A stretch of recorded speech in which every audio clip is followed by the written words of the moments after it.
কাতলা মাছের এই রেসিপিটা একবার যদি বাড়িতে বানাও বারবার তোমাকে বানাতে হবে, এটুকু আমি বলতে পারি। বানাচ্ছি ক্ষীরোদ কাতলা। ঘরে থাকা সামান্য কিছু উপকরণ দিয়ে তৈরি হলেও খেতে কিন্তু সত্যিই দারুণ হয়। নমস্কার বন্ধুরা, চৈতালির রান্নাঘরে আপনাদের সকলকে স্বাগত। তো ক্ষীরোদ কাতলা বানানোর জন্য প্রথমেই মাছটাকে ধুয়ে পরিষ্কার করে নিয়ে তার মধ্যে নুন আর গোলমরিচ দিয়ে ভালো করে মাখিয়ে নিতে হবে।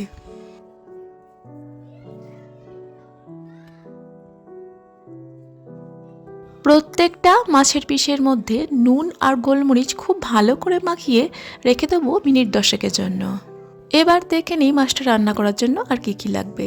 4টে কাঁচা লঙ্কা কুচি করে কেটে নিয়েছি, একটা বড় সাইজের টমেটো কুচি করে কেটে নিয়েছি, এলাচ, লবঙ্গ আর দালচিনি থেতো করে নিয়েছি, 1 চামচ ধনে গুঁড়ো নিয়েছি, 1 চামচ গোলমরিচ গুঁড়ো, 1 বাটি দুধ আমি এখানে নিয়েছি। আমি একটা মাঝারি মাপের বাটির 1 বাটি দুধ নিয়েছিলাম, 2 টেবিল চামচ ময়দা আর 1 টেবিল চামচ গাওয়া ঘি।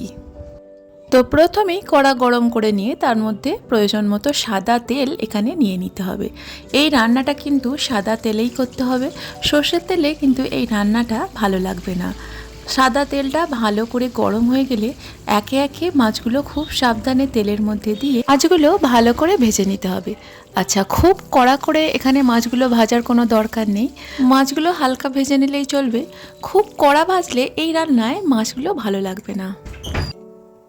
রান্নাটা করতে যতটুকু তেল লাগবে সেই তেলটা রেখে বাড়তি তেলটা একটা বাটির মধ্যে তুলে রেখে দিলাম।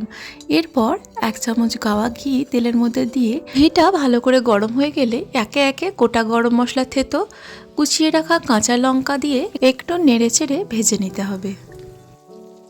এরপর 1 চামচ ধনে গুঁড়ো ও 1/2 চামচ গোলমরিচ গুঁড়ো দিয়ে দিচ্ছি। এই পর্যায়ে এসে কুচিয়ে রাখা টমেটোটা এখানে দিয়ে দিচ্ছি।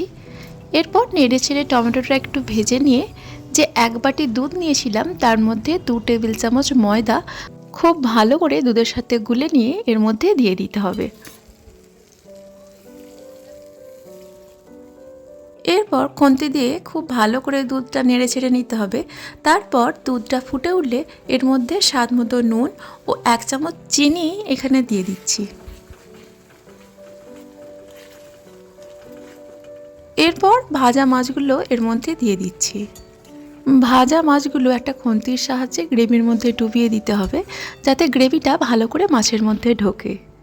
এরপর ওপর থেকে কাঁচা লঙ্কা কুচি ও অল্প গরম মশলা ওপর থেকে ছড়িয়ে দিচ্ছি। সব কিছু একসাথে নেড়েচেড়ে মিশিয়ে নিলেই বেশ তৈরি হয়ে যাবে ক্ষীরোদ কাতলা। খুব অল্প উপকরণে ও অল্প সময়ে এই রান্নাটা তৈরি হয়ে গেলেও খেতে কিন্তু সত্যিই অপূর্ব হয়।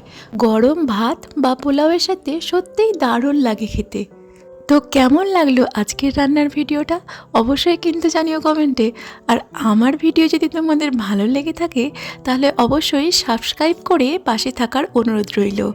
আজকের মতো তাহলে বিদায় নিলাম, আবারও হাজির হব নতুন একটা রান্নার ভিডিও নিয়ে। সবাই খুব ভালো থাকবেন।